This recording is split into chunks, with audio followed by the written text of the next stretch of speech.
sentado com Abraão, o seu olhar dizia de sua dor, sua aflição. Um dia logo bem cedinho sai com Isaac viajar.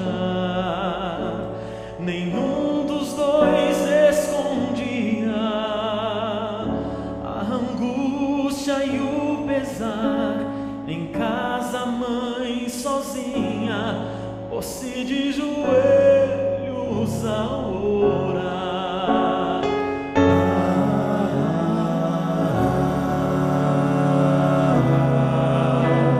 Três longos dias se passaram até chegarem ao lugar onde Deus pedira que se erguesse o altar. Levando o querido filho, ergue bem alto o punhal, mas Deus seu nome chama. Abraão, meu servo amado, aqui está o cordeiro, seu filho vai para casa com você. Vem, entrega a tua vida, o teu melhor ao Salvador. Vem, submisso e confia nas maravilhas do Senhor.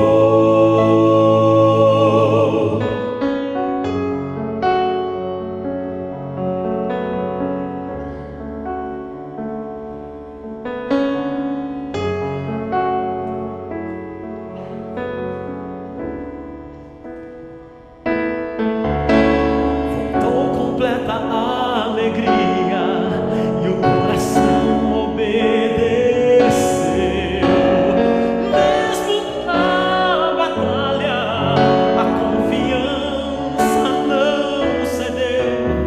Teríamos também coragem de ser fiéis, fiéis até o fim. Por mais longo que pareça, seu amor jamais nos deixa, seu sangue nos deu vida, não há razão nenhuma pra temer. Vem, entrega a tua vida, o teu melhor ao Salvador. Vem, submisso e confia nas maravilhas do Senhor. Vem, entrega a tua vida, o teu melhor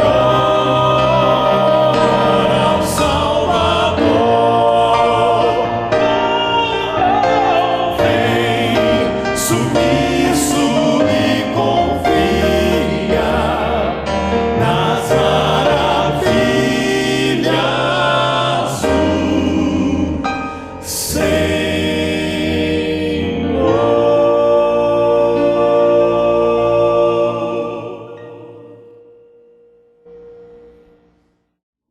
Feche seus olhos.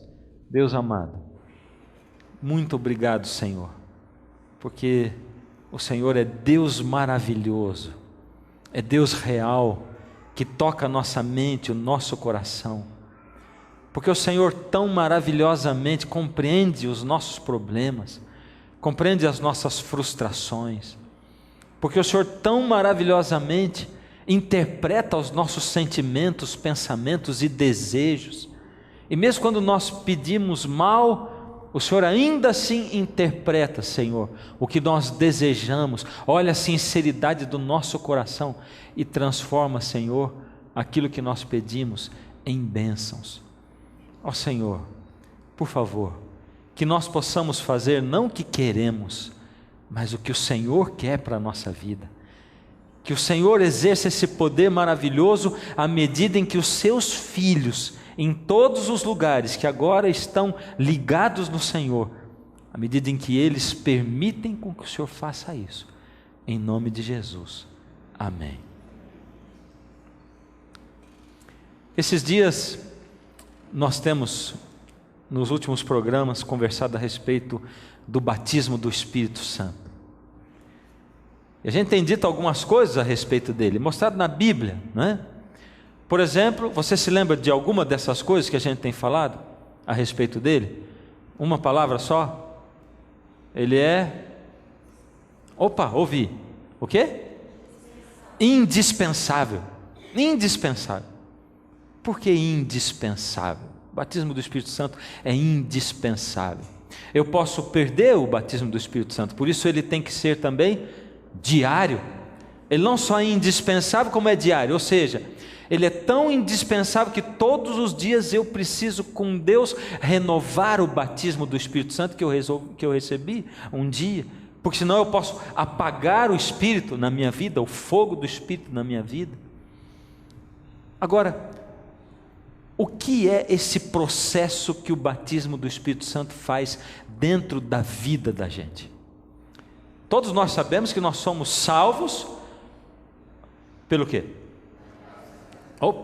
Ouvi, mas vamos falar melhor isso aqui. Nós somos salvos pela graça maravilhosa de Cristo. E a graça maravilhosa de Cristo é uma cachoeira jorrando água, é uma fonte jorrando água cristalina, e que nós podemos beber de graça. Vinde e comprai sem preço, porque nós não podemos pagar nada. Não tem nada que eu possa fazer para ganhar a salvação. Não tem nada que eu possa fazer em relação a ganhar pontos para poder ir para o céu ou para ganhar a salvação. Nem eu dar o meu corpo para ser queimado, nem dar minha roupa, nem dar o meu dinheiro, o meu carro, ou nem dar os bens que eu possuo. Se você possui casas, se você possui bens e propriedades, nada disso conta. Nem que você faça uma ONG e passe a sua vida inteira matando a fome dos famintos ou ajudando crianças desamparadas. Nem que você guarde toda a lei de Deus, e inclusive o sábado do quarto mandamento. Nada conta ponto para a gente poder ganhar a salvação com Deus.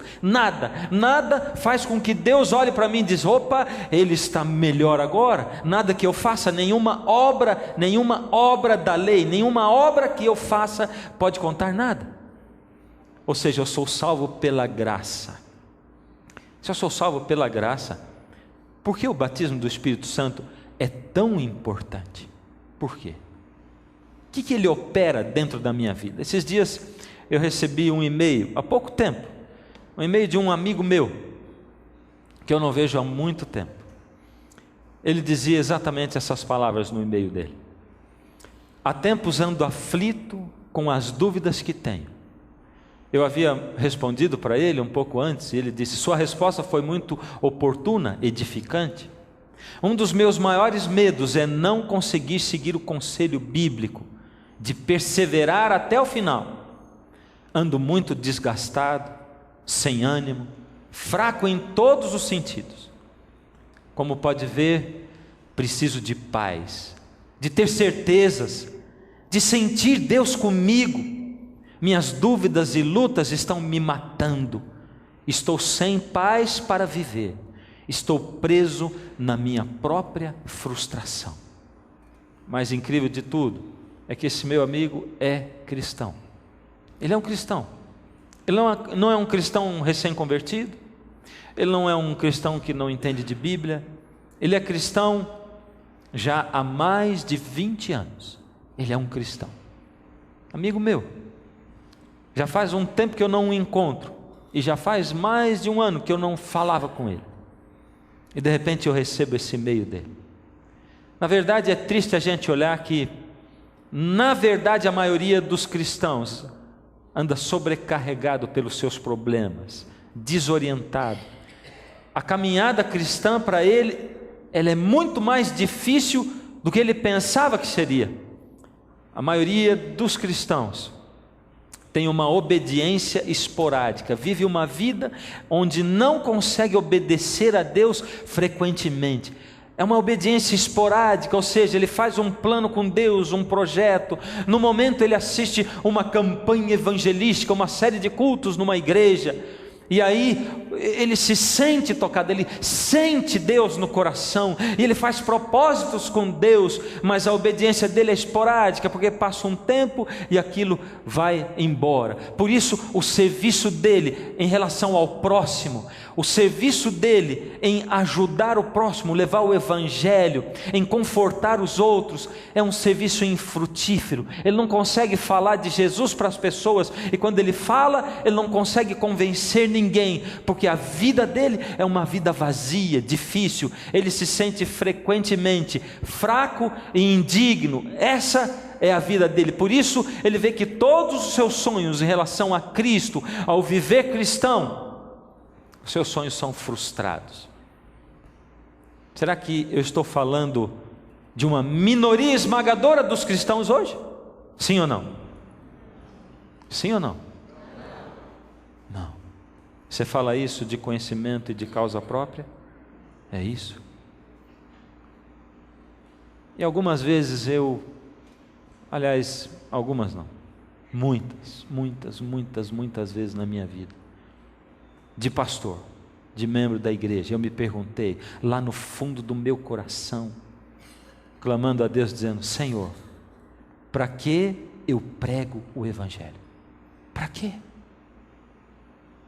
Em primeiro lugar, o Senhor é um Deus justo, e se por acaso alguém não chegou ao conhecimento da tua palavra, do evangelho como ele está na palavra de Deus, a Bíblia, mas ele tem noções do evangelho e da palavra de Deus que os povos receberam, porque todos foram um povo só, e a palavra foi disseminada, e daqui a pouco para um se transformou uma filosofia oriental, e para outro um negócio hinduísta, e para outro não sei o que lá, budista, eu não sei o que, mas existem ali princípios, e se ele é fiel aos princípios que ele conhece, não tendo conhecido a Bíblia do Senhor Deus, e nem o Deus da Bíblia, mas Deus como ele conhece, o Senhor diz que o Senhor julga de acordo com o conhecimento da pessoa. Então por que eu prego o evangelho? E aí, porque a pessoa que conhece o evangelho tem uma visão diferente do mundo, e ela pode ser mais feliz.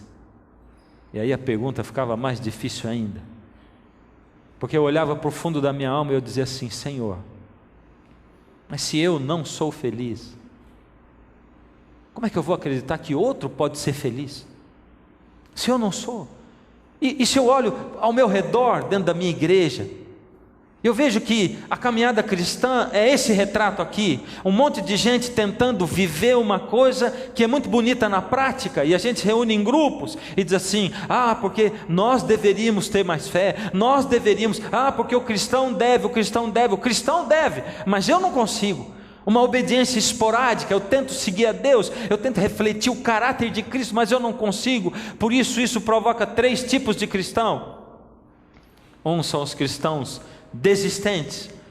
Eles vão vivendo no evangelho, dali um tempo eles desistem da vida cristã. Eles dizem: é impossível ser cristão. Os cristãos esforçados, aqueles que vivem se esforçando, eles creem na palavra, eles se esforçam para viver, para refletir o caráter de Cristo na sua vida, lá do seu interior, mas ele não consegue, para transmitir para as pessoas e para si mesmo, porque eles precisam, os sinceros precisam de confirmação para eles mesmos. Os cristãos sinceros, os seres humanos sinceros, olham para dentro da sua alma, olham no espelho e se perguntam muitas vezes: Senhor, se eu prego o cristianismo, por que eu não consigo viver o cristianismo? Como é que eu vou dizer para alguém: isso é bom para você, se em mim não faz efeito? É um remédio que eu tomo e que se esvai, ele se esvai no meu suor, na minha urina, ele se esvai, Senhor, eu não consigo viver o cristianismo. E um terceiro tipo de cristãos, que vai ser apresentado ali para frente. Eu quero descrever para você o desistente, como é a caminhada do desistente. Em primeiro lugar, ele vai a um culto, ou aos cultos na igreja dele.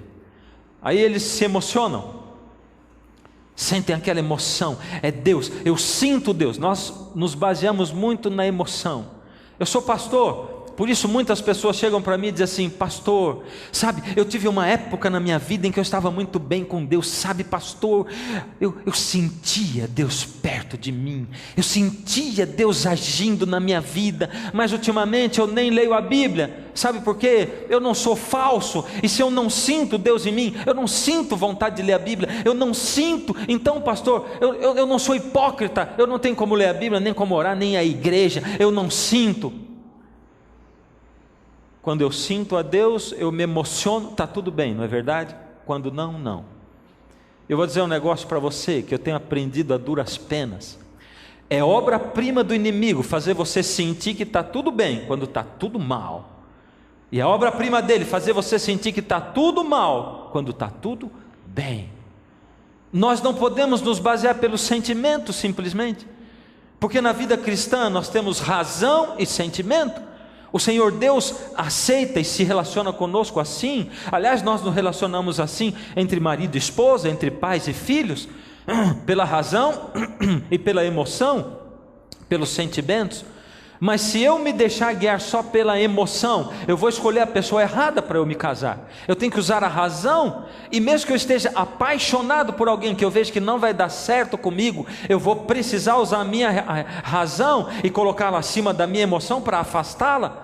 Por isso, quando eu encontro Deus, razão e emoção se unem, razão e emoção, e eu explodo de alegria e de regozijo.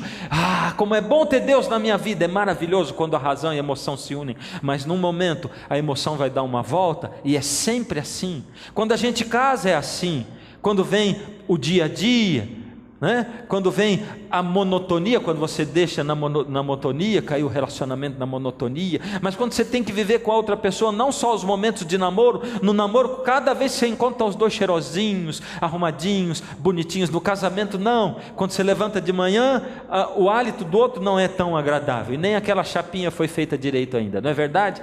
Então é diferente. A gente tem que compartilhar momentos de trabalho pesado dentro de casa, trabalho lá fora. A gente tem que compartilhar momentos cansados. Puxa, eu nunca vi você tão cansado assim. Toda vez que a gente se encontrava, quando namorava, você estava tão disposto. O sentimento, a paixão, ela nos abandona um pouco. Aí tem que ficar o amor, razão, e ele vai crescendo. Não pode deixar de ser apaixonado pela esposa. Presta atenção, tem que vir a paixão, tem que deixar a paixão, uma paixão madura, baseada no amor. A paixão única, ela é egoísta, sozinha ela é egoísta. É eu estar com você por causa de mim, não por causa de você. O amor não, o amor pensa no outro, ele não pensa em mim. Eu penso em você, em fazer você feliz, é assim. Então a emoção vai embora, e aí eu fico só com a razão. E aí eu sei que Deus agiu na minha vida, eu sei que Ele me chamou, eu sei que Ele fez muitos milagres na minha vida, eu sei que Ele é um Deus real, e que vive hoje, que age hoje. Eu não estou sentindo, pouco me interessa se eu estou sentindo ou não. Eu sei em quem eu creio, e eu sei que Ele é poderoso para guardar a minha vida eterna até o final. Eu sei que esse sentimento, a emoção, ele vai voltar, e quando ele voltar vai ser um regozijo, uma glória. Mas nesse tempo eu não posso abandonar Deus. Eu estou firme do lado de Deus, porque Deus não me abandona.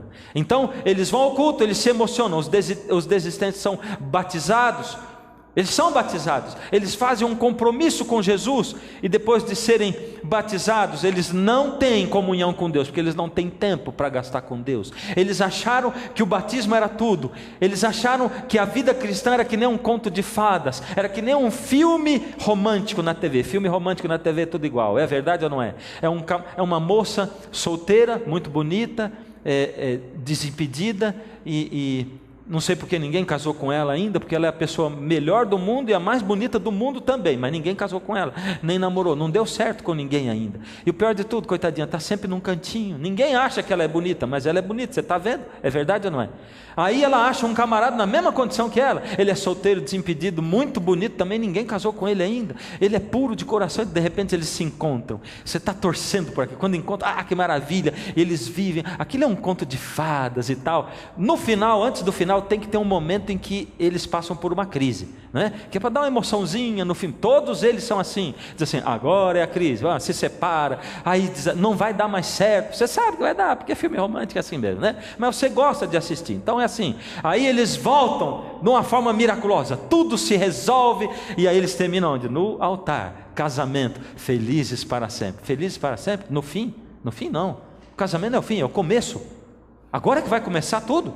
O amor de verdade vai começar agora. E a gente acha que a vida cristã é assim também. Então a gente não tem que gastar tempo com Deus, não tem que gastar tempo com as coisas de Deus, nem com a palavra de Deus, nem em oração, e nem no testemunho, nem em ajudar as pessoas. E a gente acha que o batismo foi o fim de tudo. Agora eu me batizei, o meu batismo foi o dia mais feliz da minha vida. E tem um monte de gente que fala pra gente assim, pastor, o dia mais feliz da minha vida, o dia espiritual, o tempo espiritual melhor da minha vida foi o batismo. Que pena. O dia em que você nasceu na fé foi o dia melhor espiritualmente para você.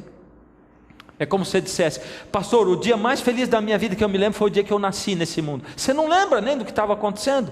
Espiritualmente você nem existe quase, você está sendo gerado espiritualmente. O batismo não pode ser o dia espiritual mais forte da sua vida, ele é o começo da sua vida, mas eles não têm comunhão com Deus, não têm tempo, por isso eles não recebem o batismo diário do Espírito Santo.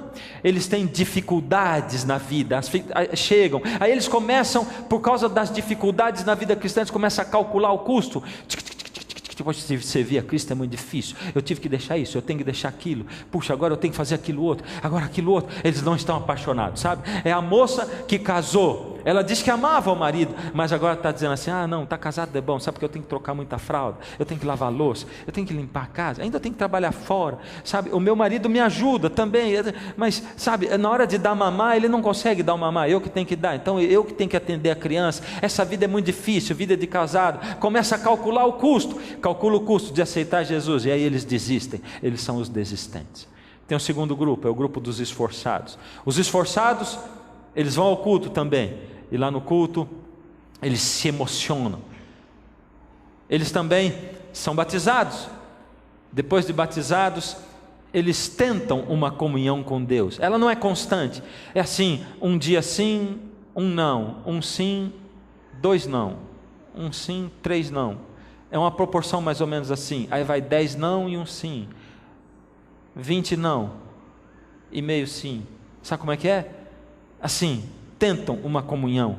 Eles não receberam o batismo do Espírito Santo, porque eles não gastam tempo com Deus, e para o batismo diário do Espírito Santo tem que gastar tempo com Deus. As tentações vêm, os problemas da vida vêm, eles são pegos nessas tentações e nesses problemas, os sofrimentos chegam, os problemas da vida, aí eles fracassam espiritualmente. A tentação, eles dizem, é forte demais, eu não suporto isso, porque eu gosto demais disso, eu sou tentado justamente naquilo que eu gosto mais. Eles também ficam calculando o custo, eles, meu Deus, está sendo muito difícil ser cristão. Eles decidem lutar, eles não desistem, eles são esforçados, não, eu vou lutar, e eles permanecem na igreja, eles estão ali, porém eles continuam fracassando, e fracassando, e fracassando, e caindo, e levantando, e caindo, e levantando. Esses esforçados, eles têm as expectativas deles frustradas para a vida cristã, porque um dia eles sonharam em ser cristãos, e alguém disse para eles, vem para Cristo, porque Cristo resolve os seus problemas. Batiza, traz a carteira, batiza ela junto, faz isso, Cristo resolve. Cristo é o seguro de vida, o seguro de felicidade para você. As expectativas foram frustradas, eles gostariam demais de ter o caráter de Cristo na vida deles, eles gostariam de viver, de dizer como Paulo, vivo não mais eu, mas Cristo vive em mim. Eles gostariam de ter a fé de Cristo, o amor de Cristo, eles gostariam de viver como Cristo viveu, mas eles não conseguem. Eles querem, mas não conseguem. Eles lutam por isso, lutam, eles até guardam a lei, eles até guardam o sábado, guardam os 10 mandamentos, eles até vão na igreja, eles até falam línguas, eles fazem de tudo, mas eles são frustrados espiritualmente, eles não conseguem. É isso que acontece com eles. Paulo descreve essa luta, porque essa luta também era de Paulo. Ele diz, porque bem sabemos que a lei é espiritual, eu todavia sou carnal, vendido à escravidão do pecado, porque nem mesmo compreendo o meu próprio modo de agir. Esse era Paulo falando dele mesmo. Eu não consigo entender como eu consigo agir assim, pois eu não faço o que eu prefiro, e sim o que eu detesto, porque eu sei que em mim, isso é, na minha carne, não habita bem nenhum, pois o querer o bem está em mim, não porém o efetuá-lo, porque eu não faço o bem que prefiro, mas o mal que eu não quero, esse faço. Porque no tocante ao homem interior, tenho prazer na lei de Deus. A lei de Deus expressa o caráter de Deus. Por isso, se eu quero ter o caráter de Cristo, Cristo em mim, bom, ele diz, eu tenho prazer na lei de Deus. Em outras palavras, ele está dizendo assim, por isso eu tenho prazer em viver Cristo em mim, eu tenho vontade de que Cristo viva em mim, e de manifestar o caráter de Cristo em mim, porque Cristo viveu aqui sem pecado, é o que diz a palavra de Deus, e a palavra de Deus diz também que pecado é transgressão da lei, então Jesus não transgrediu a lei, por isso o caráter de Cristo se reflete, ele gostaria que o caráter de Cristo se refletisse nele, mas ele não consegue, e ele diz exatamente isso, mas vejo nos meus membros outra lei, que guerreando contra a lei da minha mente, eu tenho que voltar àquele verso anterior, porque no tocante ao homem interior, tenho prazer na lei de Deus. Agora veja o verso seguinte, ele diz assim, mas vejo nos meus membros outra lei, qual era a anterior mesmo? Era a lei de Deus, agora ele está vendo outra lei, que guerreando contra a lei da minha mente, a outra lei era antes, lei de Deus, agora ele vê outra lei, guerreando contra a lei da minha mente, ele chamou a lei de Deus de quê? Você não entendeu ainda? Vamos fazer de novo. Eu vou voltar ao verso de novo. Porque no tocante ao homem interior, tenho prazer na lei de Deus. Ele falou uma lei, agora ele vai falar de outra. Mas vejo nos meus membros outra lei, que guerreando contra a lei da minha mente, essa lei da minha mente é a mesma coisa que o quê? De lei de Deus. Ele está fazendo a comparação.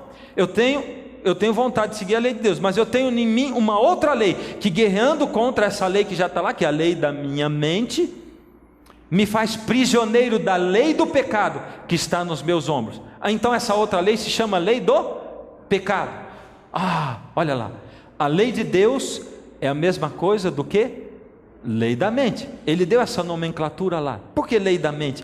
Porque a consciência minha, é a minha consciência, eu sei que eu preciso fazer o que é certo, eu sei que eu não posso matar, eu não posso roubar, eu sei que eu não posso adulterar, não posso mentir, eu não posso enganar as pessoas, eu não posso cobiçar, eu sei de tudo isso, é a minha consciência que me fala isso tudo. Por isso ele diz que a lei de Deus é a lei da minha mente, é a minha consciência que reflete tudo isso aí, mas ele diz que dentro dele tem duas leis.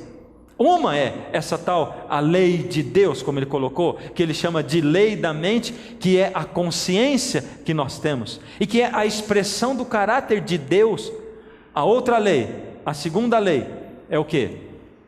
A lei do pecado, que ele falou. Embora queira o caráter de Deus, embora eu queira guardar a lei de Deus, essa lei pesa nos meus ombros. E ela faz o que comigo? Paulo diz, ela me escraviza. Por isso é que ele disse aquilo. Eu sei o que é bom, eu quero fazer o bem, mas eu não consigo, porque essa lei aqui me escraviza. E ele acaba dizendo, é por isso que eu não faço o que eu quero. Na verdade, eu faço o que eu não quero, porque é uma guerra sangrenta que existe dentro de mim, a natureza carnal e a natureza espiritual. Eu já disse isso algumas vezes, mas um teólogo muito famoso, chamado Morris Vender, ele diz assim, todos nós nascemos com a natureza carnal e a espiritual. A natureza espiritual é um cachorrinho poodle, e a natureza carnal é um Rottweiler terrível. Bem, a natureza espiritual, que é o cachorrinho poodle, pode vencer a natureza carnal, que é o Rottweiler. Para que isso aconteça, você só tem que dizer, pega.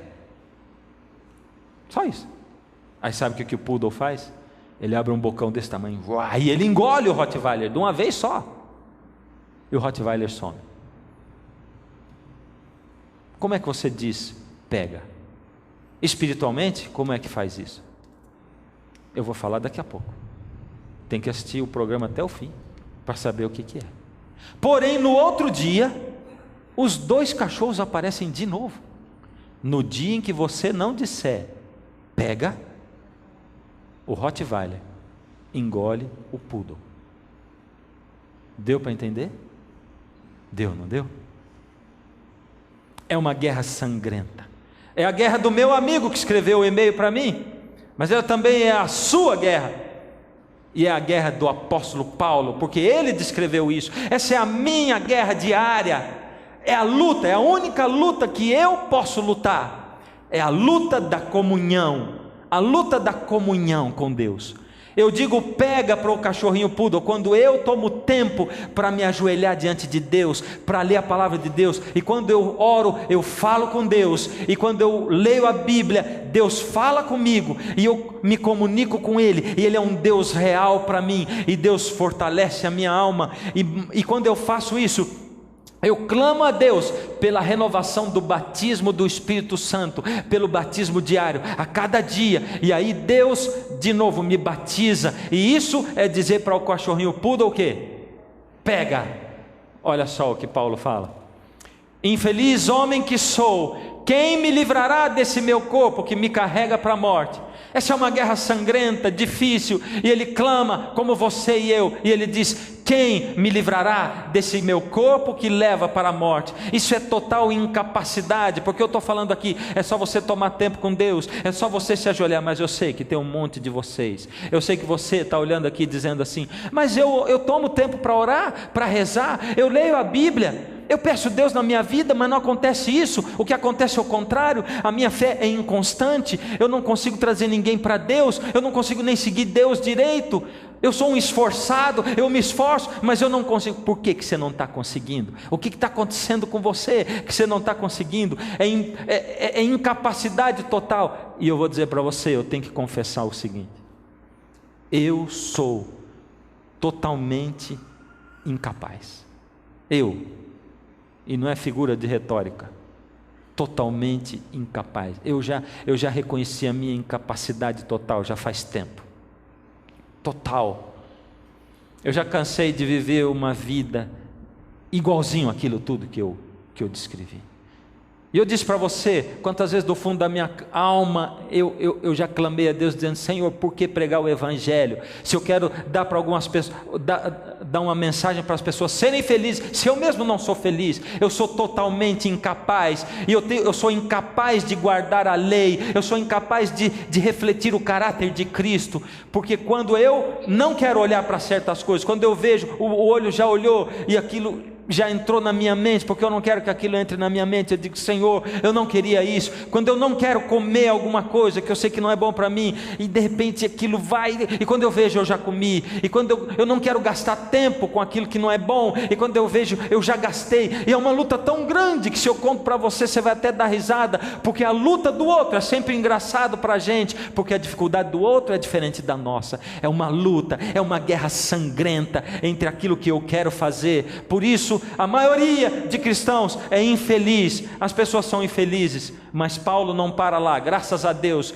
Quem me livrará? Infeliz, miserável homem que eu sou, quem me livrará desse meu corpo que me carrega para a morte? E Paulo continua, e ele diz o seguinte: graças a Deus por Cristo Jesus nosso Senhor. Graças a Deus. De maneira que eu de mim mesmo, com a mente, sou escravo da lei de Deus, mas segundo a carne, escravo da lei do pecado. Meu Deus, agora eu tenho duas leis que me escravizam. As duas me escravizam. A lei de Deus me escraviza. Eu sou escravo da lei de Deus. E a lei do pecado me escraviza. Eu sou um escravo. Para todo lado que eu vou, eu sou escravo. E é assim mesmo que acontece. É exatamente isso. Há um tempo atrás eu descobri que ninguém nesse mundo é livre. Todos nós somos escravos. Você só tem que escolher a que você quer se escravizar: ou a lei de Deus ou a lei do pecado, ou ao bem ou ao mal. E é simples assim nas coisas da vida. Ou eu sou escravo das leis de saúde, que é coisa boa, ou eu sou escravo das doenças, da morte.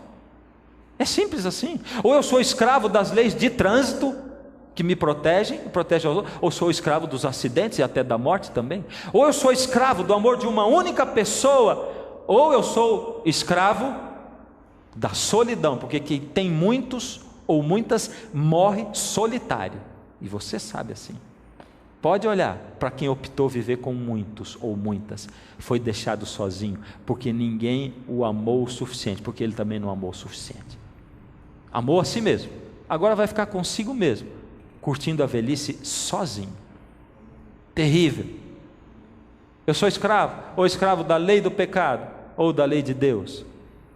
E agora ele continua: agora, pois, nenhuma condenação há para os que estão em Cristo Jesus. Já 2 vezes eu queria ter ouvido um amém aqui que eu não ouvi, viu?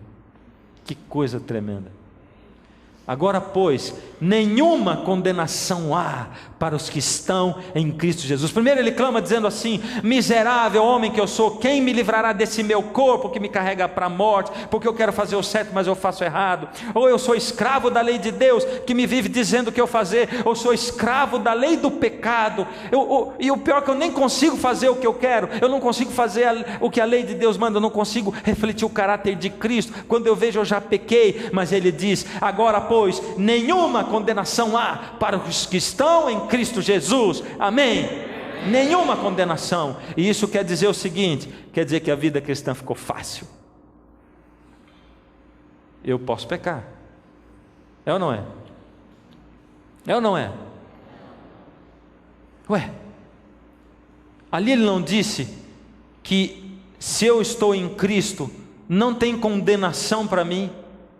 Eu pequei, Jesus perdoa. Eu pequei, Jesus perdoa. Eu pequei, Jesus perdoa. Eu pequei, Jesus perdoa. Ele já deu para mim um talão de cheque em branco para eu ir preenchendo. É ou não é? É ou não é? Sim ou não? Não? Você está em dúvida, não está? Jesus não me condena. Isso é certo. Ele não me condena. E se eu posso transgredir a lei de Deus, eu posso então matar, posso roubar, posso adulterar, mentir, e aí fora. Vamos continuar lendo a Bíblia? É a continuação daquele texto todo. Porque a lei do Espírito da vida em Cristo Jesus te livrou da lei do pecado e da morte. Opa, peraí. Vamos ler de novo? Porque a lei do Espírito da vida em Cristo Jesus te livrou da lei do pecado e da morte. Apareceu uma outra lei agora aí? Não tinha, até agora só tinha 2. A lei de Deus, que era a lei da minha mente, e a lei do pecado. Agora tem uma tal de lei do Espírito da vida, que te livrou da lei do pecado e da morte. Ele diz: nenhuma condenação há. Por quê? Porque essa tal da lei do Espírito da vida em Cristo Jesus te livrou da lei do pecado e da morte. Vamos deixar isso claro na nossa mente. Antes tinha só 2 leis, a lei de Deus e a lei do pecado. Elas guerreavam entre si. A lei do pecado e da morte sempre vencia a lei de Deus. A gente não tinha forças para guardar a lei de Deus. Está certo ou está errado? Está certo, foi o que Paulo disse. 2 leis guerreando contra si, entre si. Agora não são mais 2 leis, apareceu uma terceira. São 3 leis. A terceira lei é a lei do Espírito da vida em Cristo Jesus. A lei do Espírito da vida. O que isso significa? O que significa isso? Porque ele diz que a solução está nessa tal da lei do Espírito da vida. É isso? Para resolver a guerra entre a lei de Deus e a lei da carne. A lei do Espírito entrou no lugar agora. O que ela é? Para você entender, vamos começar estabelecendo alguma coisa. Tem uma pergunta para você. Jesus exige que eu tenha o caráter dele? Sim ou não? Sim ou não? Sim? Eu não posso responder a isso. Quem tem que responder é a palavra de Deus. Então eu vou apresentar alguns textos para você. Pelo contrário, segundo é santo aquele que vos chamou, tornai-vos santos também vós mesmos em todo o vosso procedimento, porque escrito está: sede santos, porque eu sou santo. Mas Jesus dizendo: aquele que tem os meus mandamentos e os guarda, esse é o que me ama. E aquele que me ama será amado por meu Pai, e eu também o amarei e me manifestarei a ele.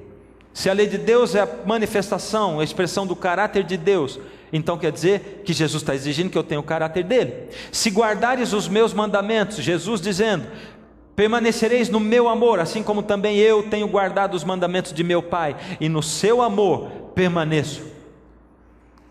Que mandamentos são esses? É a lei de Deus da qual Paulo estava falando? Os 10 mandamentos? Será que é? Jesus está dizendo os meus mandamentos. Ele não está dizendo os 10 mandamentos da lei de Deus. Ele está dizendo os meus mandamentos. Eu quero que você entenda um pouquinho o que são os mandamentos de Jesus. Eu vou fazer um parênteses. O que são os mandamentos de Jesus e o que são os mandamentos da lei de Deus? Vamos entender isso aqui certinho? Vamos lá. Em João capítulo 1, de 1 a 3, no princípio era o verbo, e o verbo estava com Deus, e o verbo era Deus. Quem era esse verbo? Jesus.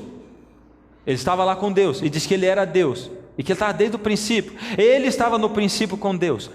Todas as coisas foram feitas por intermédio dele, e sem ele nada do que foi feito se fez. Uau, aí está dizendo que Jesus estava com Deus, ele era Deus desde o princípio, e que todas as coisas foram feitas por intermédio de quem? De Jesus. Todas as coisas foram feitas por intermédio dele, sem ele nada do que foi feito se fez. Ele nos libertou do império das trevas, esse é Colossenses 1, de 13 a 16, e nos transportou para o reino do seu Filho, do seu amor, no qual temos a redenção e remissão dos pecados, pois nele todas as coisas no céu e sobre a terra, as visíveis e as invisíveis, tudo foi criado por meio dele e para ele. Tudo foi criado por quem mesmo? Por Jesus. Jesus foi o Deus Criador. Eu tenho outra pergunta: quem foi o Deus que andou com Moisés no deserto? Foi Deus o Pai ou foi Jesus? Você está respondendo timidamente, né? A Bíblia tem que responder para nós. Disse Moisés a Deus, Deus apareceu para Moisés, uma sarça pegando fogo, e Moisés conversava e ele disse, não pega fogo, e Deus falou com Moisés, é o que diz a palavra de Deus. Eis que quando eu, Deus, vier aos filhos de Israel e lhes disser, Moisés dizendo, quando eu vier aos filhos de Israel e lhes disser, o Deus de vossos pais me enviou a vós outros, e eles me perguntarem, qual é o seu nome? O que eu vou dizer a eles? Moisés está dizendo, Senhor, o Senhor está me mandando tirar o povo do Egito, mas quando eles perguntarem, mas qual é o nome do Deus que você está falando? O que eu vou dizer para eles? Qual é o nome? Disse Deus a Moisés, eu sou o que sou. Disse mais, assim dirás aos filhos de Israel, eu sou, me enviou a vós outros. Deus falou que o nome dele era o quê? Eu sou. Agora pergunto para você, quem é o Deus eu sou? Quem é o Deus eu sou? Disse Jesus, eu sou o pão da vida, João 6, 35, 41, 48, 51. Disse Jesus, eu sou a luz do mundo, em João 8, 12 e João 9, 5. Jesus também disse, eu sou a porta, João 10, 7 e 9, a porta do aprisco. Jesus disse, eu sou o bom pastor, em João 10, 11 e de 14 a 15 também. Jesus disse, eu sou a ressurreição e a vida, em João 11, 25. Jesus disse, eu sou o caminho, a verdade e a vida. Eu só pude pôr alguns, porque não dá para pôr todos. Jesus disse, eu sou a videira verdadeira. Será que Jesus estava querendo dizer, eu sou, porque ele estava querendo dizer, presta atenção vocês, filhos de Israel, porque eu sou o Deus, eu sou. Eu sou o Deus de lá do Antigo Testamento. Será que ele estava querendo dizer isso? Por isso é um tanto de vezes ele dizendo, eu sou, isso é só coincidência? Então, para não ter dúvida que aquilo é coincidência, por isso eu vos disse, Jesus dizendo, que morrereis nos vossos pecados, porque se não credes que eu sou, morrereis nos vossos pecados. Eu sou. Eu sou. Jesus disse em outra ocasião, antes que Abraão existisse, eu sou. Eu sou. Simples. Jesus é o Deus eu sou. Jesus é o Deus eu sou. Foi o Deus eu sou que deu a lei dos 10 mandamentos para Moisés no deserto ou não? Então, foi o Senhor Jesus que deu os 10 mandamentos. E se foi o Senhor Jesus que deu os 10 mandamentos, quando ele diz assim: se me amais, guardareis os meus mandamentos. Presta atenção nesse verso, João 14, do 1 em diante. Jesus diz: voltarei. Tá, voltarei, porque são dois tipos de voltarei lá. O primeiro diz assim: não se turbe o vosso coração, credes em Deus, crede também em mim. Verso 2: na casa de meu pai há muitas moradas, se assim não fora, eu vou-lo teria dito, pois vou preparar-vos lugar. Verso 3: e quando eu for e vos preparar lugar, voltarei e vos receberei para mim mesmo, para que onde eu estou, estejais vós também. Jesus está dizendo: eu vou para o céu, mas vou preparar lugar, e eu vou voltarei para levar você comigo. Esse é um tipo de voltarei. Esse é João 14, de 1 a 3. Um pouquinho mais adiante tem o segundo voltarei, no João 14 mesmo, é o segundo tipo de voltarei. E Jesus diz, João 14, 16: eu rogarei ao Pai, e Ele vos dará outro Consolador, a fim de que esteja sempre convosco. E Ele diz: o Espírito da verdade, que o mundo não pode receber, porque não o vê, nem o conhece, vós o conheceis, porque Ele habita convosco agora, antes do Pentecostes, mas depois do Pentecostes, Ele estará em vós. O que Ele diz agora? Não vos deixarei órfãos, voltarei para vós outros. O primeiro voltarei era que Jesus ia voltar do céu para nos buscar. E esse segundo voltarei, o que é? Eu vou voltar para habitar dentro de você, através do meu Espírito Santo. Isso é batismo do Espírito Santo, puro. É o Espírito Santo habitando em mim, e a missão do Espírito, segundo diz a palavra de Deus, o próprio Senhor, Ele não falará de si mesmo, o Espírito Santo não fala dele mesmo, Ele fala de Jesus, e Ele imprime a lei de Deus, o caráter de Jesus dentro do meu coração.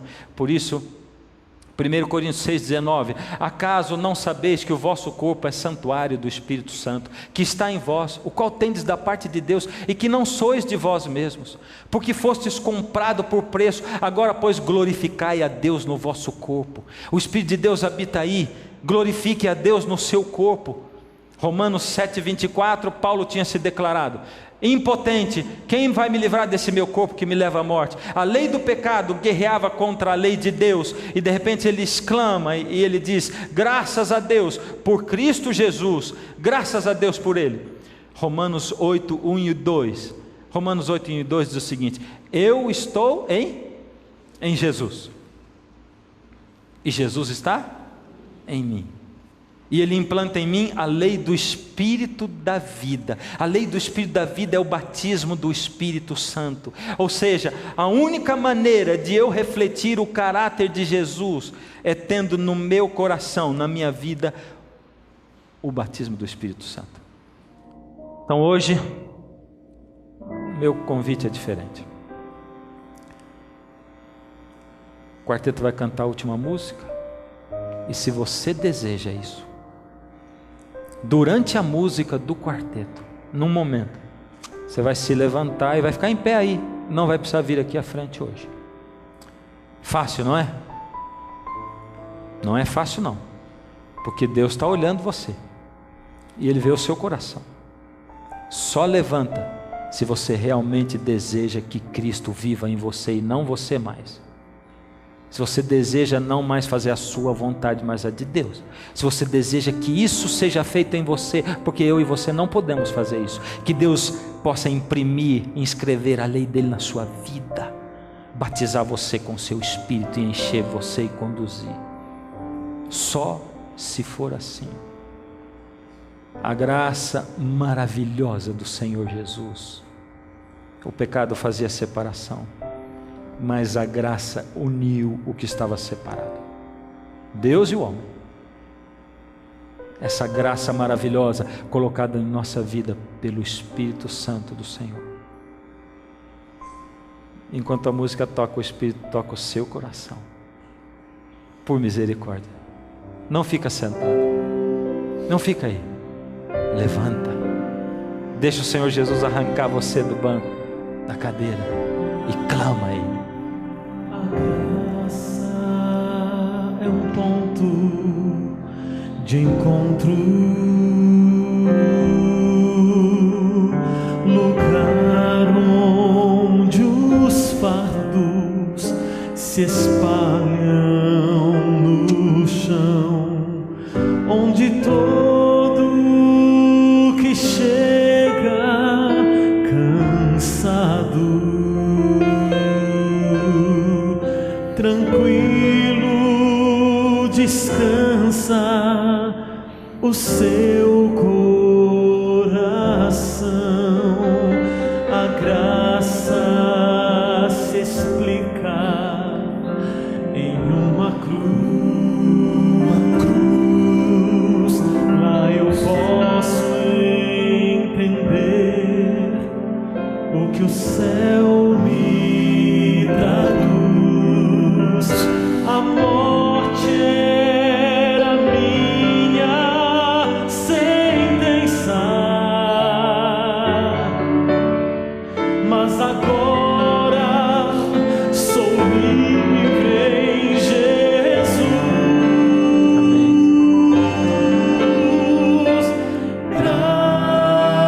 Graça simples assim, perdão se recebe, se aceita e fim. Pecado não se explica, pecado se paga e Cristo pagou por mim.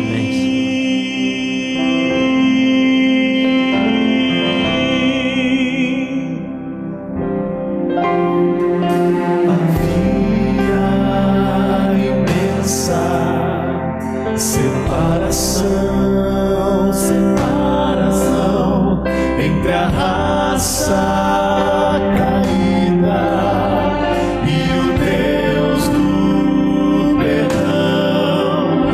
Mas a graça fechou o abismo e sem hesitar estendeu-nos a mão, mostrou-nos a estrada de volta à casa do Pai, onde iremos morar. Nos dá esperança e move a certeza que Cristo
Ó Senhor Deus,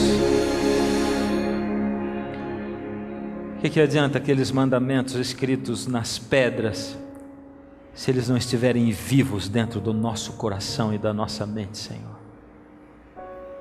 Ó Senhor, queremos expressar o caráter do Senhor Jesus. Estamos cansados, Senhor, de viver uma vida de altos e baixos e mais baixos do que altos. Cansados de viver um falso cristianismo. Cansados de falar de alguma coisa que não sabemos nem explicar, porque não sabemos o sabor, porque jamais provamos. Ó Senhor, querido Deus, daquilo que o Senhor tem me dado para provar, jamais deixa, Senhor, de renovar na minha vida. Dá para todos nós, teus filhos, Senhor. Ajuda-nos, Senhor, a provar dessa graça maravilhosa, do poder do Espírito atuando em nós. Ó Senhor, queremos continuar aprendendo como. Se precisamos aprender o mais básico, como orar, como ler a Bíblia, ensina-nos e mostra-nos, Senhor. Nos entregamos nas Tuas mãos, por isso nos levantamos, Senhor. Toma-nos e permanece em nós, à medida que permanecemos no Senhor também. Pedimos tudo isso, Senhor, não porque merecemos, confiados na paz que só o Senhor Jesus pode nos dar. E é por isso, Senhor, sem merecer, mas confiados nos méritos de Jesus, que oramos em nome de Jesus. Amém.